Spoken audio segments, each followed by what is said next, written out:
Bienvenido a un nuevo podcast de 24H24L. Mi nombre es José Jiménez y hoy voy a dedicar este audio más que a Linux a un poco de hardware, aunque está muy relacionado con Linux. Y el título ya lo pone que es un SBC. Lo que voy a intentar en este audio es explicar y que sirva de introducción para este tipo de placa, pues donde voy a intentar contar pues su ecosistema de marca, hardware, uso y de software. Así que vamos a empezar. Un CBC es un Single Board Computer.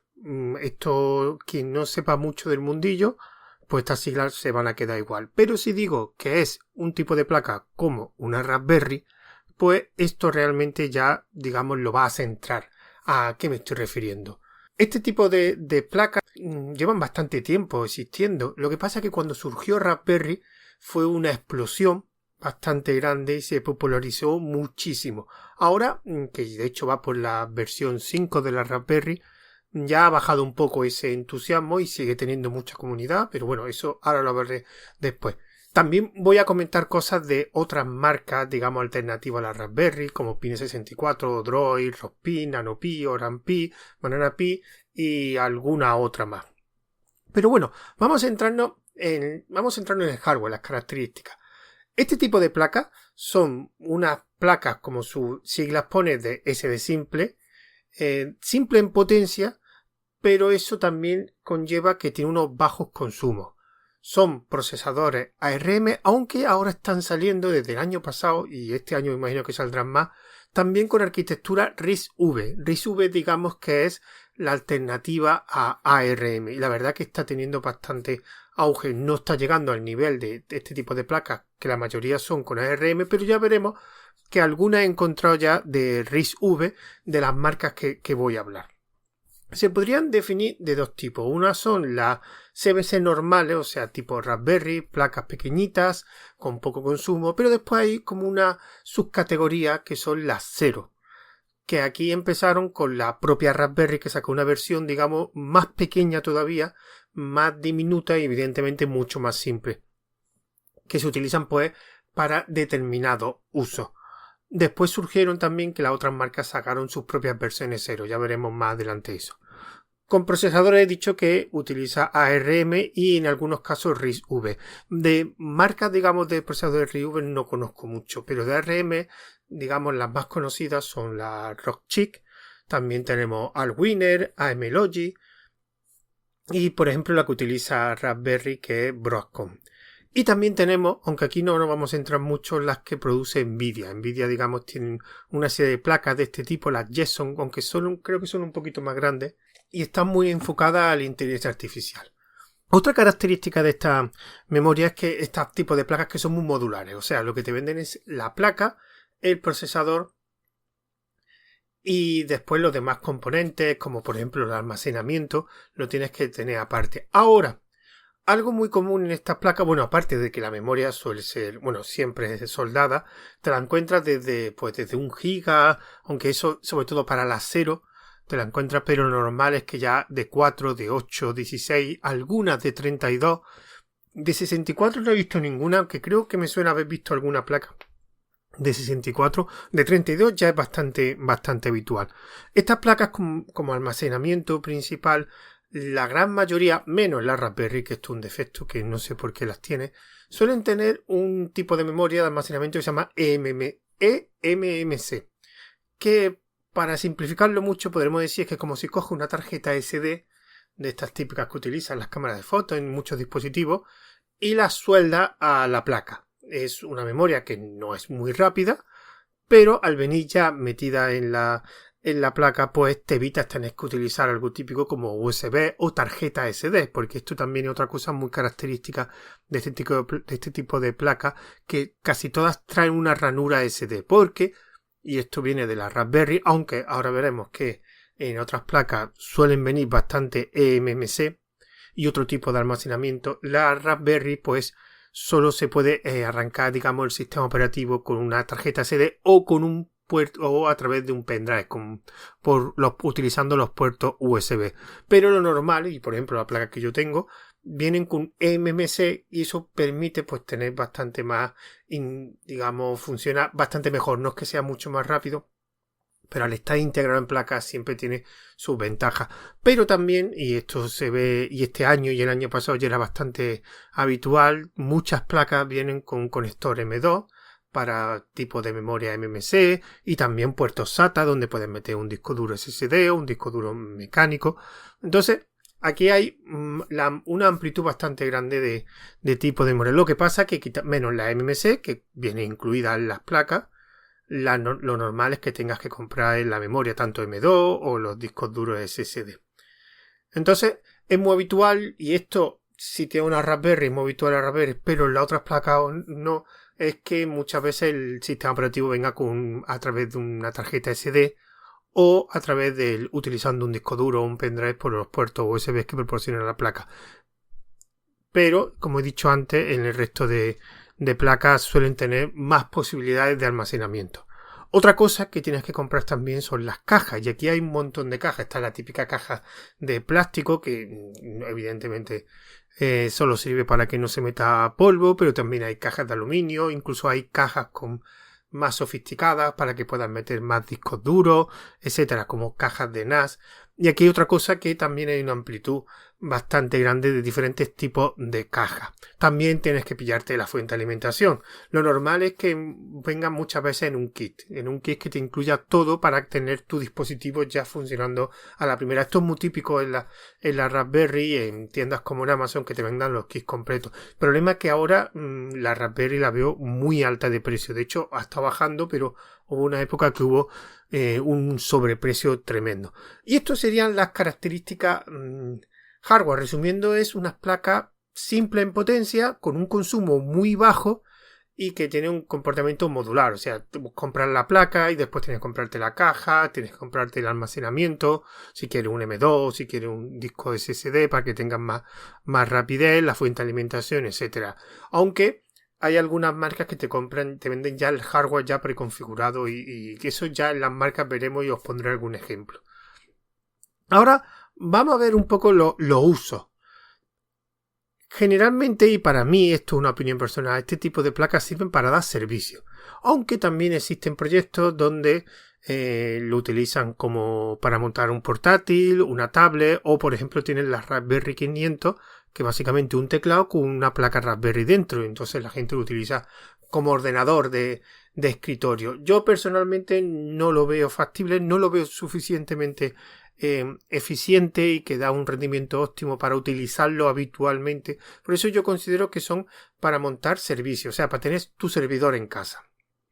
Evidentemente, una cosa que tener en cuenta es que este tipo de placas CBS son para montártelo por tu cuenta. Son dispositivos que requiere como mínimo una configuración, un montaje y una administración. No es un equipo que te lo da todo montado, preconfigurado, o sea, no es un Mac que te lo da todo hecho. Aunque ya veremos más adelante que hay algunas marcas que te venden también su sistema con un ordenador completo. Aunque suelen ser, por lo menos los que yo he visto, suelen ser Intel, no suelen ser ARM. Así que, ¿qué uso se le podemos dar? Como hemos dicho, cualquier tipo de uso que sea dar un servicio. Por ejemplo, es muy típico que se utilicen en domótica, en dispositivos de domótica, pues para controlar diferentes dispositivos de la casa, pues yo no sé, para subir y bajar las persianas, para las luces, etcétera. Aquí, por ejemplo, en domótica se utilizan, lo he visto mucho, no soy un experto en domótica, lo utilizan mucho las placas tipo 0, como he dicho antes, porque al ser pequeña, hacer un uso muy específico, no requiere tampoco un más potencia de lo habitual, suelen ser dispositivos muy específicos. Y aquí, por ejemplo, se utilizan mucho las 0 para cosas de domótica. Otro uso que se le da en temas de redes. Por ejemplo, yo he visto gente que tiene una placa de este tipo montada y la utilizan de router, de cortafuegos o algo muy típico de VPN. Es bastante habitual que monten su propia VPN en estos aparatos. También para temas de seguridad, o algo muy típico también, que de hecho yo soy una de estas personas que lo utilizan, es para instalar herramientas que quitan publicidad. Por ejemplo, está el famosísimo Pi-hole, y yo, que lo utilicé muchos años, yo ahora utilizo otra versión, Aguard, que lo que hace es que me elimina la publicidad de las páginas web. Y esto es algo muy típico. Otro uso que también hay, el de la cloud, montar tu propia cloud, tu propia nube, donde ahí puedes almacenar documentos, compartirlos. También tienes la opción de instalar aplicaciones. Aquí la herramienta por excelencia, la más conocida, se llama Nextcloud, que no es solo una nube, sino que puedes instalar también aplicaciones. De hecho, puedes instalar un paquete ofimático, que es el LibreOffice, creo que, o no sé, la versión online de LibreOffice tiene otro nombre, no me acuerdo ahora muy bien. Entonces te permite tener un montón de servicios aparte de almacenar documentos a tu propio archivo y compartirlo, etcétera. Es como si tener un Google Cloud o un iCloud por en tu casa. Y Nextcloud aquí, hay otras herramientas más, pero Nextcloud, digamos, es la más conocida y la más típica. Otro uso que se le suele dar, que también es bastante común, aunque sea muy de nicho, es los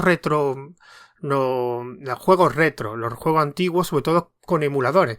Las típicas máquinas que veía en las típicas boleras, y que siguen existiendo, y pues montártelo en tu casa. Aquí hay un montón de emuladores, sobre todo de consolas antiguas o cosas tipo MAME.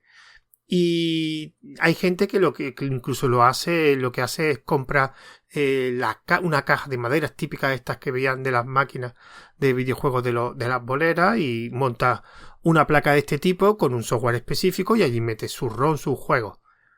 Otra opción, y esto en este caso incluso es más específica porque existen cajas para este tipo, es los NAS.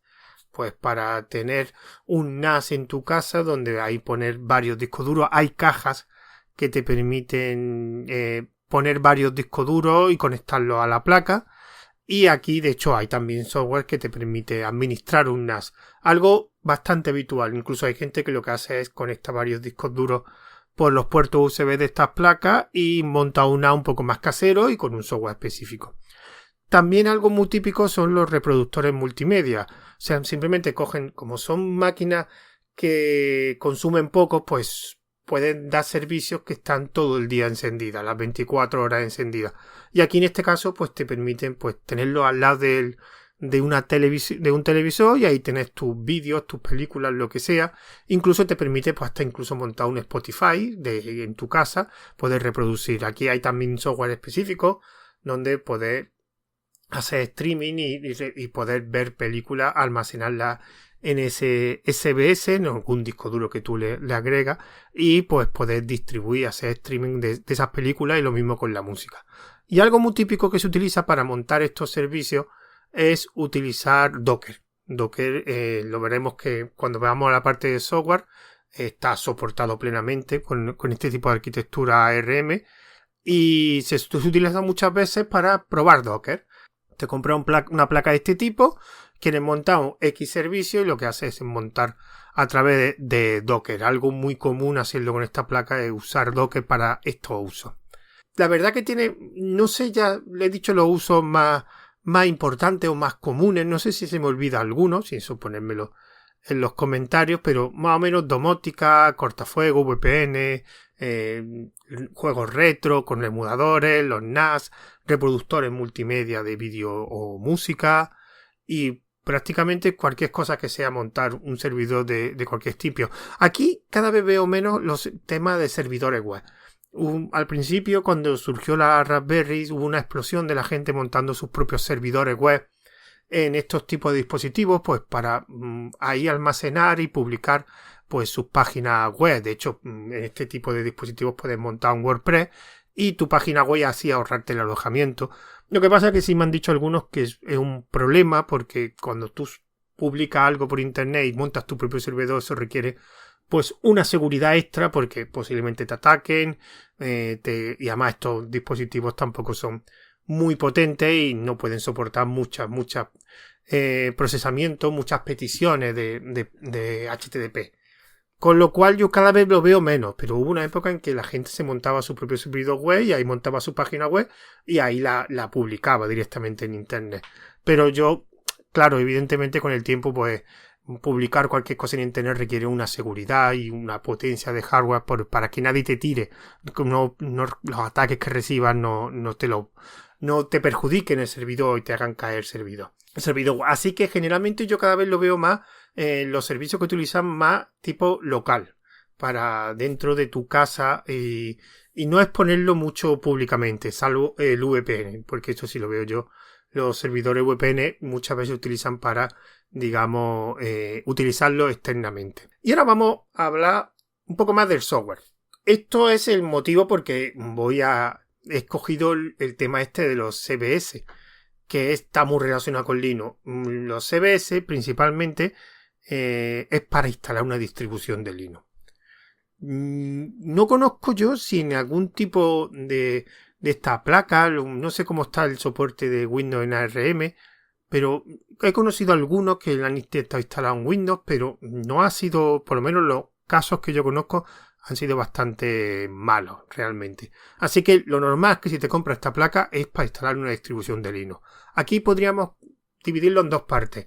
La distribución de Linux, digamos, normales. Aquí, por ejemplo, Raspberry tiene la suya propia, oficial, que se llama Raspberry OS, pero también puede instalar, hay versiones de Debian, Arch, Ubuntu, Fedora y de las distribuciones normales de escritorio, pues muchas de ellas tienen una versión para ARM. Generalmente soportan principalmente Raspberry, pero también te puedes encontrar para otro tipo de placas. Recordad que aquí los procesadores de ARM, que esto se me ha olvidado comentarlo, cada sistema tiene que estar compilado en ese procesador. ¿Qué significa? Esto no es como Intel y AMD en la plataforma x86, que tú te compras un ordenador y da igual que sea x86 o que sea Intel o que sea AMD, tú vas a poder instalar Windows, tú vas a poder instalar las aplicaciones de Windows sin problema. Aquí, igual que Linux da igual que sea AMD que Intel, que te va a funcionar exactamente igual. Pero aquí necesita que estén compilados para ese procesador. De hecho, hay veces que tú tienes una distribución de, por ejemplo, Raspberry OS, solo funciona en el procesador que monta la Raspberry, que es un Broadcom. Si tú intentas a Raspberry, a no ser que alguien ha sacado una versión para un ROSCHIC, por ejemplo, pues alguien ha tenido que compilarlo y poner esa versión. Y lo mismo para un Allwinner o un AM Logic. Entonces aquí muchas veces te encuentras una distribución de Linux que solo funciona en un determinado dispositivo. Lo normal es que todas estas distribuciones tengan una versión para Raspberry. Para otro dispositivo a lo mejor sí tienen o no, pero no es seguro. Pero después tenemos las distribuciones para servicios. Como he dicho antes, en la parte de uso este tipo de placas son perfectas para montar servicios porque consumen muy poco, te permiten tenerlas 24 horas encendidas sin tener un gasto muy grande de electricidad y como tampoco requieren la mayoría de estos servicios, una potencia muy grande porque funciona sobre todo en un entorno local donde no hay tampoco muchos dispositivos usándolo, pues son perfectas para servicios. Entonces hay una determinadas distribuciones que básicamente son una de estas distribuciones, una Debian, una Ubuntu modificada, creo que la mayoría están derivadas de Debian, creo recordar, pero que te muestran un panel de control, un dashboard web, un panel de control web donde hay poder administrar el sistema. De hecho, una de las cosas que tienen estas distribuciones para servicios es que te proporciona una serie de aplicaciones para instalarlas fácilmente en tu placa. Por ejemplo, tú quieres instalar Pi-hole, pues utilizas una de estas distribuciones, tienes como una especie de tienda, ahí escoges Pi-hole y automáticamente se instala en la placa y se preconfigura en tu dispositivo. Después, a lo mejor tienes que hacer alguna pequeña configuración, pero la instalación es automática. Y la mayoría pues tienen un listado de aplicaciones soportadas. Evidentemente, como están basadas en una distribución de Linux, también tienen sus gestores de paquetes y puede instalar también aplicaciones pues utilizando sus gestores de paquetes. Pero lo normal es que la utilices para instalar pues una de las aplicaciones o de los servicios que tienen soportada esta determinada distribución. Aquí no hay tantas distribuciones, yo voy a poner las que conozco. Por ejemplo, la que yo utilizo se llama 10Pi, que es una distribución que tiene un conjunto de scripts también para administrarlo, que es relativamente fácil, aunque también tiene un panel de control, aunque yo no utilizo el panel de control que te proporciona 10Pi, sino que a través de una serie de scripts y de interfaces en modo texto, o sea, te conectas por SSH y a través de una serie de comandos pues tienes posibilidades de instalar aplicaciones. Te muestro un catálogo de todas las aplicaciones. Básicamente las aplicaciones, aquí hay dos opciones. Las aplicaciones en algunas distribuciones son a través de Docker, porque como he dicho antes es muy típico utilizar estos servicios a través de Docker, y hay otras que son una especie de script preconfigurado. En este caso DSP una de ellas. No utiliza Docker para funcionar y utiliza una serie de scripts preconfigurados que te lo instalan automáticamente. Otra también además que tiene también bastantes años, se llama JunoHost. Esta hace tiempo que la tuve instalada en mi placa, hace bastante tiempo que no, aunque veo que por lo que he leído que sigue todavía en desarrollo. Es una distribución también con un catálogo bastante grande de aplicaciones, creo que más pequeño que el de DSP, pero también bastante. Y después tenemos otra serie de distribuciones un poquito, sobre todo, más vistosas y que son un panel de control muy, muy vistoso. En este caso, voy a decir dos, que son las que conozco, que se llama Casa OS y Umbrel OS. Una particularidad de estas dos distribuciones es que si te vas a la página web de estos dos sistemas, ves que hay una sección donde ellos mismos te venden un hardware. En este caso son, como dije al principio, son Intel, no vienen con ARM. Son unos pequeños ordenadores, unos mini PC, donde tú lo compras y ya ellos te instalan el sistema, te lo configuran para que tú decidas después qué servicios quieres arrancar. Evidentemente, como pasa con DSP y JunoHost, tiene también una tienda de aplicaciones, donde ahí tiene una serie de servicios. En este caso creo que Casa OS y Umbrel utilizan Docker, si no recuerdo mal, a diferencia de DSP y JunoHost, que son una especie son unos scripts para instalaciones preconfiguradas. Por otro lado, la diferencia principal es el aspecto. Casa OS y Umbrel son bastante más visuales, por decirlo de alguna forma, más vistosos. Tienen también, por lo menos lo que yo he visto de estos dos, el catálogo de aplicaciones es bastante más reducido, aunque tengo que decir que la mayoría de servicios que más se suelen instalar en este tipo de placas lo incluyen todo. Te encuentras, pues, por un lado Pi-hole o Artware, algo típico como Nextcloud, alguna herramienta tipo de administración de contraseña, Valguardian, creo que se llama Valguarden, o alguna de esas, también cosas de cortafuegos suelen haber, y sobre todo Casa OS y Umbrel OS tienen muchas cosas de multimedia, para reproducción, para streaming de vídeo, de audio, etcétera. Tienen algunos tipos de herramientas. Pero aquí también tenemos otro tipo de distribuciones más específicas. Por un lado, como he dicho antes, algo típico en estas placas son los emuladores, los juegos retro. Aquí pues tenemos cosas como RetroPie o Laka, hay otras más, hay varias más, que lo que te hacen es te configuran la placa como una máquina recreativa de videojuegos, de estas que ves en la bolera. Y allí pues tienes tu catálogo de ROM y te pone un aspecto bastante visual. De hecho tienen también soporte para diferentes mandos. Y la verdad que te facilita mucho para jugar a este tipo de juegos en emuladores. Por otro lado tenemos lo que he dicho antes, distribuciones multimedia para montar tu centro multimedia al lado de la tele. Y un ejemplo, OpenELEC. Hay varias más también. Y ahora vamos a centrarnos en las marcas. La primera que tengo que hablar, evidentemente, porque es el rey de este tipo de placas CBC, es Raspberry. Es la que tiene más soporte, la que tiene más comunidad, la que tiene más proyectos, etc.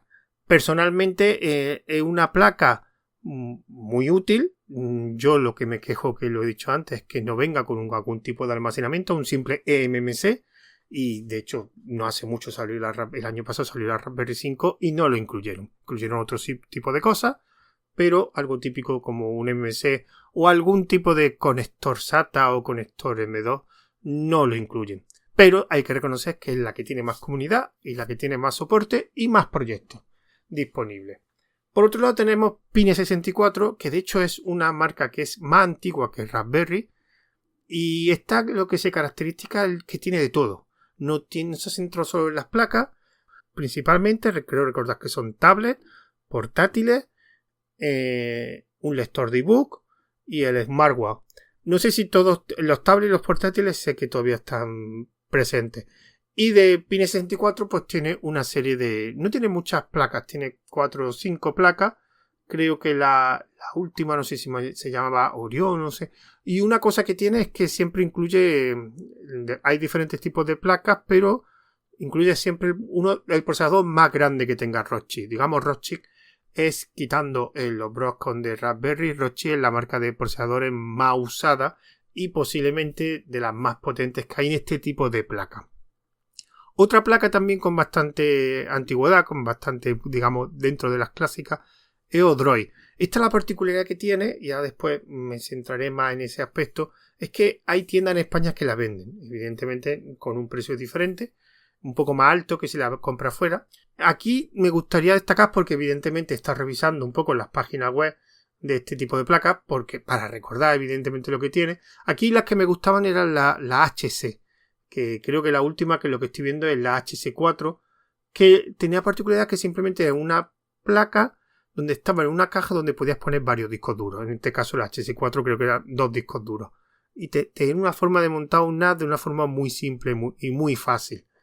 Pero han sacado ahora otro tipo de placas con Rockchip, que he visto que la última se llama la M2, que creo que vienen el Rockchip más potente, me parece que hay. No ahora mismo no lo veo qué tipo es, pero son placas un poco, evidentemente las CBC con los años van aumentando su potencia. No son como un ordenador de escritorio, pero es verdad que la potencia, conforme van aumentando, van evolucionando los procesadores, va aumentando su potencia. En este caso viene con Rockchip y lo que he dicho, lo más importante de esta es que se puede ver, se encuentra fácilmente en España, en diferentes tiendas online. Otra marca también, que está la particularidad que se llama NanoPi.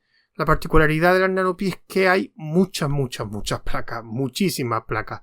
Tienen una amplitud bastante grande.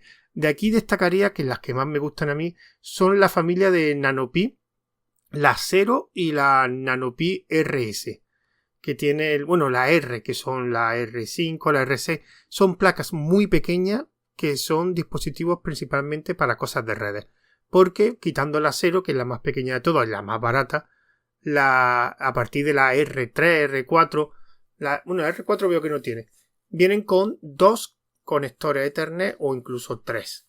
Incluso algunos vienen hasta con Wi-Fi, con antena. La verdad que hay bastantes placas de este tipo. Y también aparte tienen otras placas un poco más potentes, más grandes. Incluso tienen una versión con Intel. Así que si quieres algo relacionado con redes, router, cortafuegos, pues las NanoPi están bastante bien. Por otro lado tenemos unas bastante especiales que se llaman CADAS. CADAS, si destaco por algo, es que son bastante originales en lo uso. Están muy centradas en el sonido. De hecho, tienen unos dispositivos que se llaman Tones, que son, no entiendo mucho de sonidos, pero son como un DAC, un conversor digital de audio. Simplemente para cosas de sonido. Pero tiene aquí la familia de BIN, que son, digamos, la clásica de este tipo de placa, y después las versiones más modernas que se llaman ECTE. Y aparte tienen unos dispositivos nuevos que se llaman MIN, que son un poco raros, porque son... De hecho, tienen uno de ellos que son una placa con una tarjeta externa NVIDIA que tú le puedes acoplar arriba un mini ordenador. Pasa que me parece que los MIN son ya Intel. Me parece que son. Entonces son un ordenador modular donde tienes la placa y lo puedes enganchar en diferentes dispositivos. Evidentemente esto subiendo bastante el precio. Pero creo recordar, lo vi, sí, son Intel. Son procesadores Intel. Pero hace bastantes cosas originales. Tienen algunas cosas bastante originales que son un poquito, además, muy relacionados con el audio. Por otro lado tenemos otros dos clásicos, que son la familia de las frutas, como yo digo yo, que son Oran Pi y Banana Pi. Son también bastantes placas. Una particularidad es que se pueden comprar relativamente fácil en AliExpress. En AliExpress hay bastantes placas de este tipo. también tienen bastante, por ejemplo, si te vas a Banana Pi, tienen bastantes placas. Tienen placas de diferentes tipos, porque había algunas que eran placas tipo router con 4 y 5 conectores Ethernet que te servían para montarte un router literalmente. Y tiene placas de diferentes tipos, de diferentes tamaños. También tienen versiones 0. Ya comenté antes que las placas CBS 0 son las que son más pequeñas y son más simples, digamos, todavía. Son versiones con un consumo todavía más pequeño. Y tienen bastante. Son, además, una compañía bastante conocida y que lleva mucho. Y Orange lo mismo. Orange también es, digamos que es muy parejo. Tienen bastantes placas. Tienen unas cuantas placas disponibles. De hecho, tienen hasta algunas conversiones placas con 32 gigas, que no es muy habitual. Y aquí, por ejemplo, tienen hasta una versión de RISC-V. Creo que era Orange y otra marca que no me acuerdo tenía también una versión. Creo que Banana tiene también una versión de RISC-V, que no es todo ARM. Y por último, una que digamos que son de las que yo conozco la más moderna de todas, aunque ya tiene bastante años en el mercado, pero digamos comparada con la otra es la más moderna, que son las Rossby. Estas vienen de una empresa que se llama Rasa, que antes hacía otra placa de otro nombre que no me acuerdo, y digamos se reinventaron y sacaron unas versiones que se llaman Rossby. Las Rossby no tienen muchas placas que digamos que tienen una placa para diferentes formatos. Por ejemplo, el formato más típico de CBC tiene la Rossby 5. Dentro de esta familia de 5 tiene varios, digamos, modelos. De hecho, tiene hasta una versión para mini TX, que son para montar más un mini PC más que un ordenador tipo CBC. Y también tiene una familia para la 0, que tiene varios modelos. Incluso tiene otra familia que se llama Rossby Serie, que son también mini placas. Hay una incluso que son ya el formato de 0, pero aquí son mini placas. Y por último, algo que me ha resultado curioso, porque hacía tiempo que Rossby no visitaba su página web, que tienen una placa para escritorio. Han hecho una placa de escritorio con un procesador ARM. De hecho, la última versión de ARM, que es la V9, que ya incluye hasta 12 núcleos, y que yo no lo he visto en ninguna otra placa. Se supone que esto será bastante más potente, y de hecho venden hasta un kit para montar esta placa para uso de IA. Te venden la caja y todos los demás componentes.